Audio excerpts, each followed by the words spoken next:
más de 100 femtolitros, normocítica entre 80 y 100 y microcítica menos de 80 femtolitros.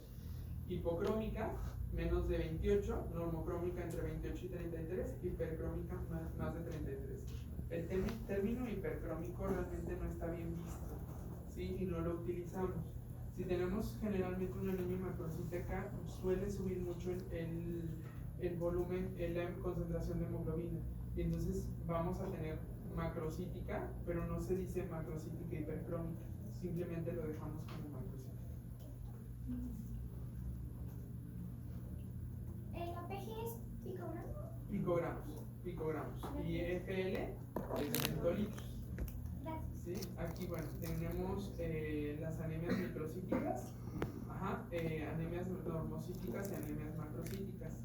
Y aquí están la mayor parte de las causas. Las anemias microcíticas, generalmente por disminución de la superficie de la membrana, eso lo vemos en la esferocitosis hereditaria, pero aquí veremos que la concentración media de hemoglobina va a estar incrementada. La disminución del contenido del hematín en las anemias ferropénicas, en las anemias de trastorno crónico de manera ocasional. Generalmente empiezan como anemias normocíticas, normocrómicas y pasan después a ser anemias microcíticas cuando está avanzando el trastorno. ¿Por qué? Porque empiezan a hacer cierta pérdida de hierro de manera por transportación del hierro. ¿Sí? Las anemias normocíticas, anemias de trastorno crónico, anemias hemolíticas, y anemias macrocíticas cuando hay aumento reticulocitario, por ejemplo, sangrado activo, anemias hemolíticas, disminución de la B12 ácido fólico, anemias megaloblásticas, y otras causas de anemias macrocíticas, aplasias medulares, síndromes mielodisplásicos, hipotiroidismo y hepatopatías. ¿Queda claro eso? Una duda, entonces, en la línea del tiempo de una anemia, primero sucede la disminución de la cantidad del contenido eritrocitario y luego suceden los cambios morfológicos o viceversa. Si hablamos, por ejemplo, de una anemia por deficiencia de hierro, la línea del tiempo es primero vas a empezar a perder hierro, ¿sí? Entonces, el primer dato de una anemia por deficiencia de hierro va a ser los cambios morfológicos. Entonces, lo primero que vas a hacer es que va a aumentar el ancho de distribución de los glóbulos rojos. Ese va a ser tu primer dato. Siguiente, vas a empezar a tener ya los cambios morfológicos, ¿sí? Va a haber microcitosis e hipocromía. Y tercero, vas a tener anemia, ¿sí? Así es como tu línea natural en una anemia ferropénica. Si tienes una anemia normocítica normocrómica porque tienes inflamación, ¿sí? Porque hay inflamación crónica en un paciente, no sé, que tiene artritis reumatoide o lupus eritematoso, bueno, ahí vas a tener anemia normocítica normocrómica por ese proceso inflamatorio y por producción de citocinas inflamatorias. Entonces, las reservas de hierro va a ser imposible transportarlas para la producción o hacer una eritropoyesis normal. Entonces, primero vas a tener alteraciones, ahí sí es muy normal que vaya todo en conjunto, ¿sí? Pero en la línea natural, posterior de ser una anemia normocítica normocrómica, ya empieza a haber ferropenia funcional. Y ahí es cuando empiezan a caer tus volúmenes eritrocitarios. Ok, entonces, bajo esa premisa, si yo tengo un paciente con anemia normocítica normocrómica y tiene como antecedente, digamos, dieta pobre en carnes o lo que contenga hierro, no sería recomendado como ver su perfil de hierro, ¿no? Ahí tendrías que verlo. ¿Ah, sí? Sí, ahí tendrías que verlo. Si tienes ese antecedente, por ejemplo, de que tu paciente no está consumiendo, ¿sí? Y a lo mejor tiene o lleva una dieta estricta, muy probablemente por tener el volumen normal, tendrías que ver si no trae deficiencias mixtas. ¿Por qué? Porque muy probablemente tiene ferropenia, pero muy probablemente tiene deficiencia de vitamina B12. ¿Qué va a pasar? Va a tener glóbulos rojos pequeñitos y va a tener glóbulos rojos grandotes. ¿Qué pasa? Acuérdense que el volumen es un volumen que es un promedio, ¿sí? ¿Qué va a pasar? Vas a tener un volumen normal, ¿okay? No es la frecuencia, eso es raro, no lo encuentras muy frecuentemente, pero sí pasa. Por ejemplo, los sometidos a bypass, ¿sí? Que hacen deficiencias mixtas. Ahí te encuentras anemias normocíticas, normocrómicas y generalmente son por deficiencias combinadas. ¿Ok? Gracias. Aquí está cómo las podemos clasificar. ¿Sí? La tabla de clasificación de anemia según el volumen corpuscular medio. ¿Sí? Hemoglobina de 13.5 en hombres, menos de 13.5, mujeres de menos de 12.5. ¿De acuerdo? Hipocrómicas, normocrómicas, hipocrómicas. Les voy a pasar estas tablitas. Clasificación dependiente de los retículos Itch. ¿Sí?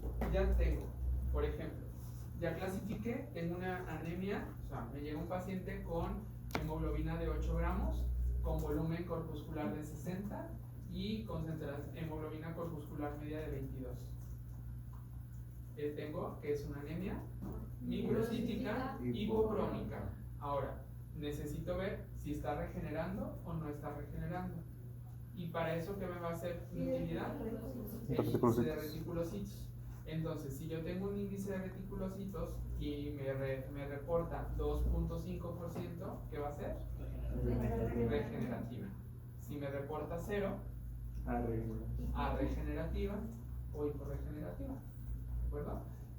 Las anemias regenerativas son anemias que presentan elevación en el número de reticulocitos, y las hiporregenerativas, anemias que no elevan el número de reticulocitos o lo presentan descendido. Ok, ¿qué pasa si yo tengo una anemia ferropénica en un paciente que no come carne? Y pues pierde a lo mejor de manera crónica. Una mujer que está perdiendo por menstruaciones y no está alimentándose. No tiene sustrato, no tiene crisis megaloblástica, ¿no? Se llama por deficiencia de... No. Hiporregenerativa. Tendrá una anemia hiporregenerativa porque no tiene sustrato. Porque no tiene sustrato. ¿Y qué va a pasar cuando yo inicio tratamiento con hierro? Pues va a aumentar la frecuencia de... Va a ser una reticulocistosis reactiva al tratamiento. ¿De acuerdo? Acuérdense, los reticulocitos son eritrocitos jóvenes. Su presencia en la sangre periférica traduce la función de la médula ósea, y el porcentaje de reticulocitos en referencia total de matriz en la sangre periférica es del 1 al 2% aproximadamente. Cuando tengo menos del 1, ¿sí? Es algo donde no está funcionando, y más del 2 o del 3%. ¿Qué pasa cuando yo tengo más del 3%? ¿Qué tengo que sospechar? No. De retis, en hemólisis. Tengo que sospechar que mi paciente está hemolizando o que ya está recibiendo tratamiento para recuperar algún tipo de anemia. ¿Cuántos son más altos la lista de retículos? 15% o 20%. Pero son pacientes que están hemolizando así, pero... Maratonistas. ¿Y nunca pensarías en...? No, están hemolizando así Okay. de que llegan ictéricos con 2 gramos de hemoglobina, con deshidrogenasa láctica en 5000, o sea, pacientes muy graves, pues, ¿sí? Y me ha tocado ver que tienen esa cantidad de reticulocitos. ¿Con ellos no pensarías en mieloproliferativo? ¿Por qué? Porque tienes una gran cantidad de regeneración de células. No. Cuando tienes un mieloproliferativo crónico, como una leucemia mieloide crónica o una policytemia vera, tienes que ver todo tu contexto de tu paciente. Tienes que revisar su cuenta de leucocitos, tienes que revisar la cuenta de hemoglobina y su cuenta de plaquetas. Generalmente ellos van a tener panmilosis, ¿sí? O sea, todo va a estar aumentado, ¿de acuerdo? Y aquí estamos hablando solamente de anemia que tiene alta cantidad de reticulocitos, solamente, no te confundas. Doctor, la ictericia es solo característica de hemólisis extravascular, o también se puede ver en la hemólisis intravascular. Las puedes ver en las dos, pero es más frecuente En extra.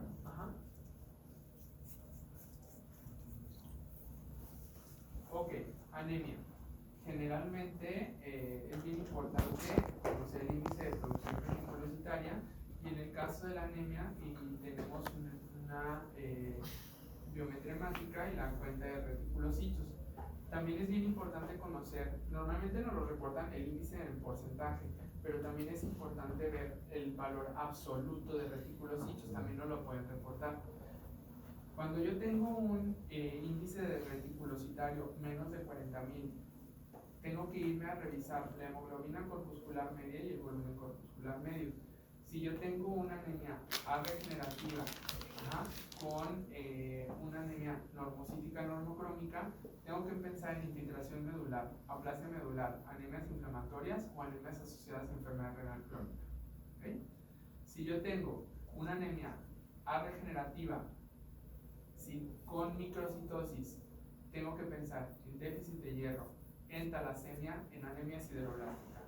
Si tiene macrocitosis, voy a pensar en déficit de ácido fólico, en déficit de B12 o en mielotoxicidad por fármacos o radioterapia. ¿Okay? Ahora, por otro lado, si yo tengo reticulocitosis, ¿sí?, tengo que buscar mi deshidrogenasa láctica aumentada, bilirrubinas aumentadas, y en el caso de que exista hemorragia, bueno, y en el caso de hemólisis, hay que ver qué tipo de hemólisis puede ser. Si es traumática, por defectos metabólicos, defectos de membrana o hemoglobinopatías o anemias hemolíticas autoinmunes. ¿Sí queda claro? ¿Cuál es el conteo de reticulocitos absolutos normal? Entre 40 y 100.000. Ese es como tu rango. ¿Y lo reportan en la VH? Ese no, ¿verdad? Lo tienes que pedir. Tú pides reticulocitos y te van a reportar índice reticulocitario y te van a reportar reticulocitos totales. Hay que prender el aire para despertar. Ok. También yo puedo clasificar las anemias por agudas o crónicas. Ajá, agudas por los valores de hemoglobina descienden de manera brusca por debajo de los niveles normales, y crónica se instala de manera lenta y progresiva. Aguda obviamente es paciente que llega porque sangró, un sangrado tubo digestivo, en la mañana tenía a lo mejor 14 gramos de hemoglobina y en la tarde trae 5 gramos de hemoglobina por hemorragia. Eso obviamente lo clasificamos como agudo. O aquel paciente que empezó a hemolizar, ajá, por un trastorno a lo mejor autoinmune, y pasó a lo mejor de días previos tener 12, 13 gramos de hemoglobina a llegar a 1 gramo de hemoglobina. Obviamente el paciente que tiene una anemia aguda será sumamente sintomático, o sea, realmente sintomático. Son aquellos pacientes que no van a tener tolerancia, ajá, a la compensación o a la hipoperfusión tisular por esa anemia, y va a llegar en muy malas condiciones generalmente. Y el paciente que tiene una anemia crónica, por ejemplo en un síndrome mielodisplásico, aquel viejecito de 70 años que a lo mejor tiene meses y que va disminuyendo paulatinamente su cifra de hemoglobina, y a veces se presenta al consultorio con 4 o 5 gramos de hemoglobina y ustedes lo ven como si no le pasara nada, simplemente lo ves pálido, pero no está ni taquicárdico, no está ni incurgitado. ¿Por qué? Porque ya lleva tiempo compensando esa anemia. ¿De acuerdo? En el caso de la gente que tenía Ya te estás quedando dormido, de grupos por el calor, ¿sería aguda o crónica? Son hemólisis crónicas. Porque no has dormido. Pero también acuérdate que pueden hacer, hay agentes que oxidan, ajá, y que favorecen la hemólisis. Pueden hacer también episodios hemolíticos agudos. ¿Sí? Tienen hemólisis crónica, pero pueden agudizarse. Bueno, el estudio de la extensión de la sangre periférica, son frotis de sangre periférica, nos puede ayudar mucho también para la clasificación, porque evidentemente va a dar algunas formas que nos van a hacer orientación diagnóstica para poder diagnosticar la anemia. Las formas ya las revisamos, ¿sí? Hematis normales, los lácteos, los falciformes, los acantocitos, esquizocitos, esferocitos, estomatocitos. En pilas de monedas, ¿en qué enfermedades vemos la enfermedad con pila de monedas? ¿En embarazo también? En embarazo también. Mieloma Mieloma múltiple. Mieloma múltiple es como la característica, el rouleau. Ajá, o rouleaux, pero se pronuncia rouleau. El rouleau normalmente lo vemos en mieloma múltiple. ¿Por qué se hace el rouleau? ¿Qué pasa en el mieloma? Muchas. O sea, el mieloma procesa todo. Proteínas. Ajá, Por proteínas. inmunoglobulinas. Hay un montón de inmunoglobulinas circulando, entonces hay proteínas circulantes y se aglutinan por las proteínas. Es por eso que hacen el fenómeno de Rouleau. Y bueno, lo demás ya lo revisamos. Diagnóstico de la anemia se basa en una historia clínica, o sea, no solamente, y esto es bien importante, no vean exámenes de laboratorio, ¿sí? O sea, solamente no vean exámenes, vean pacientes. Revisando al paciente, haciendo una historia clínica, el examen físico y algunos exámenes complementarios como la biometría hemática, el frotis de sangre periférica y parámetros bioquímicos del metabolismo y hierro nos orientan mucho para hacer el diagnóstico de una anemia y conocer la causa. Ok, ¿qué vamos a preguntar en un interrogatorio en un paciente con anemia? Además del sexo y la edad, y hay algunos otros datos que nos pueden ayudar a hacer el diagnóstico. Intensidad y comienzo de los síntomas, lo que hablamos, la cronicidad o la agudeza del cuadro, ¿sí? Obviamente, aquel paciente que me dice, no, es que ya tengo 6 meses, ok, bueno, pues me voy a centrar a trastornos crónicos que pueden tener anemia. Sí, O, muy ¿sabe cansado. qué, doctor? Empecé a sangrar, ¿sí? Hace 24 horas tengo unas hemorroides y empezaron a sangrar. Bueno, pues son los agudos. Síntomas e indicadores de hemólisis, ¿cuáles son? Ictericia. Ictericia, disnea, palidez del difuso. Ok, ¿aquí me estás hablando? De anemia. O sea, de anemia. Pues dolor, ¿no? Quiero de También anemia, podría ser. hemólisis. Ah, bien. Hepatomegalia, oscurecimiento A ver. del vino. Bien sencillo. Acantosis. Ictericia. La ictericia da coluria. Sí. Ajá. Dolor abdominal. ¿Sí? El dolor abdominal. Las hemólisis crónicas sí dan hepato o esplenomegalia, es así. ¿Sí? Sí, pero generalmente la ictericia, el dolor abdominal, ajá, y la coluria. Y obviamente asociados a síndrome anémico, a palidez, fatiga, debilidad, palpitaciones, a todo lo que conlleva el síndrome anémico. ¿Ok? Síntomas o indicadores de hemorragia digestiva. ¿Sí? El mismo paciente muchas veces te hace vómito, hematemesis, vómitos en pozo de café, melena, rectorragia, hematoquesia. ¿Sí? Entonces es bien importante que lo pregunten. Okay. Enfermedades previas o concomitantes, sobre todo infecciones y las de base inflamatoria. ¿Sí?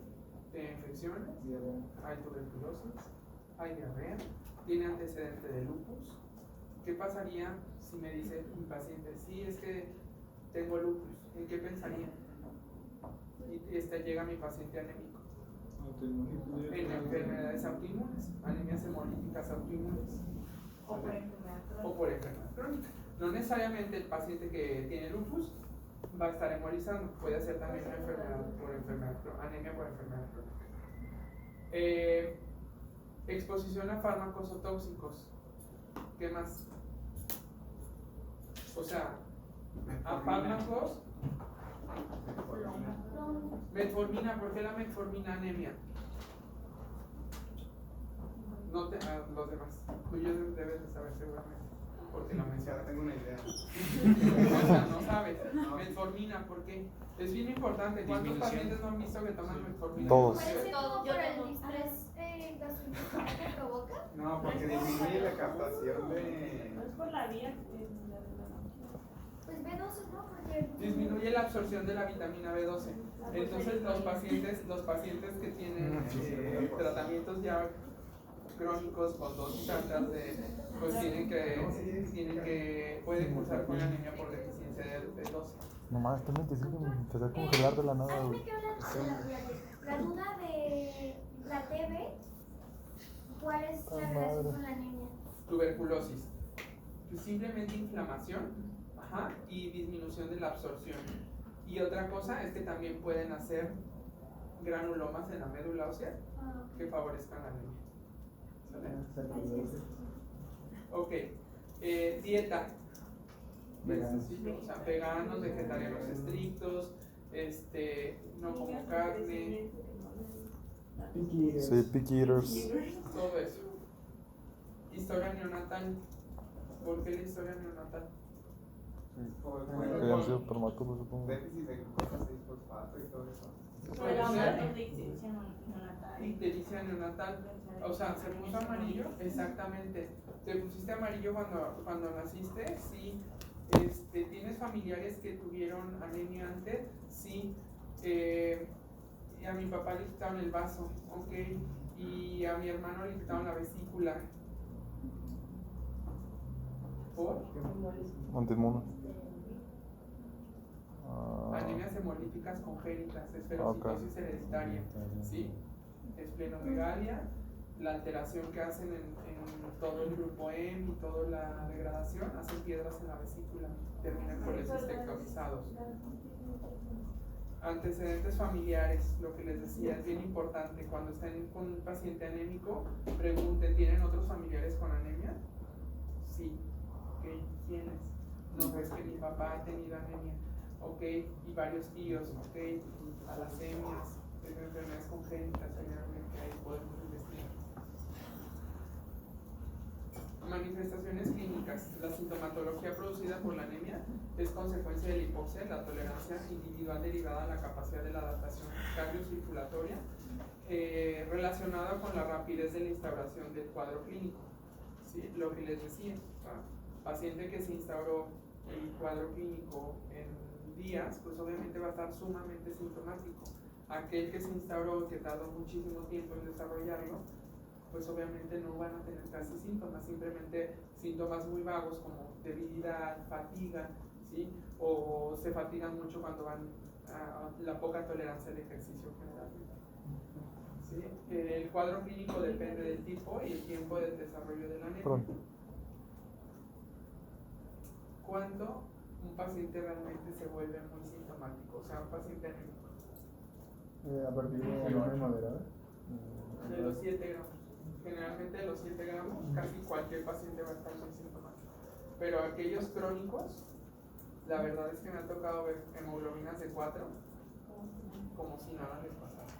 De hecho, cuando estaba, ni siquiera estaba en hemato, tenía una paciente cuando estaba en medicina interna que tenía un vaso de 27 centímetros. O sea, una cosa impresionante. Tenía una mielofibrosis primaria. Ajá. Y llegaba al hospital cuando tenía 1 o 2 de hemoglobina. Se transfundía una unidad. O sea, ¿cuánto sube una unidad de sangre? 1,15. Eso es como lo habitual. Se transfundía su unidad Ya pilas. y se iba de alta voluntad. Doctor, y los pacientes que se les transfieren muchas unidades y no elevan tanto la hemoglobina. ¿Por qué crees que sea? Sí, ¿Por sangrado activo podría ser? Sangrado, hemólisis. ¿Hemólisis Aquí del es bien paciente que acaba de importante. transfundir? No, aquí es bien importante. El paciente con anemia hemolítica autoinmune, ¿se debe de transfundir? Pues depende del tipo. Dijo autoinmune. Autoinmune. Sí, se debe de transfundir. Pues Pues depende, sí, o sea, ¿no? Porque si no es, tiene los mismos. o sea, si ya tiene un nivel muy bajo, pues sí, o sea, si es una situación de peligro para él, pues sí. Solamente en ese caso. Solamente en ese caso. O sea, que tenga 2 gramos de hemoglobina, esté con franca falla cardíaca, por ejemplo, que esté hemodinámicamente inestable, lo transfundes. ¿Y por qué les digo se transfunde o no se transfunde? Porque tu banco de sangre, ¿qué te va a reportar en un paciente que está hemolizando? O sea, tú le vas a mandar la muestra de ese paciente al banco de sangre y ¿qué va a pasar? Que dice, está hemolizada, Te van a decir está hemolizada y te van a decir también que la muestra de tu paciente está incompatible con las unidades que le cruzaron.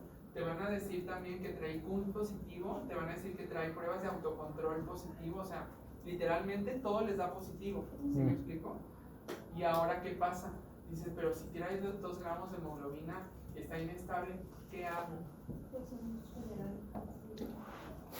Incluso. ¿Qué hacen?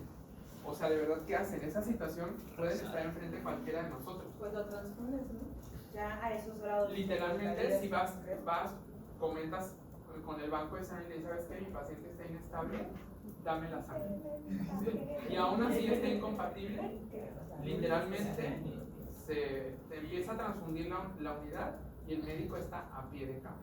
¿Sí? Está a pie de cama, porque sí puede hacer reacciones transfusionales. Lo que hacen pero lo que hacen es que pues a veces es mientras transfunden para prevenir, al mismo tiempo pasan de que el esteroide, ¿no? Sí, Al mismo tiempo. realmente no sirve mucho.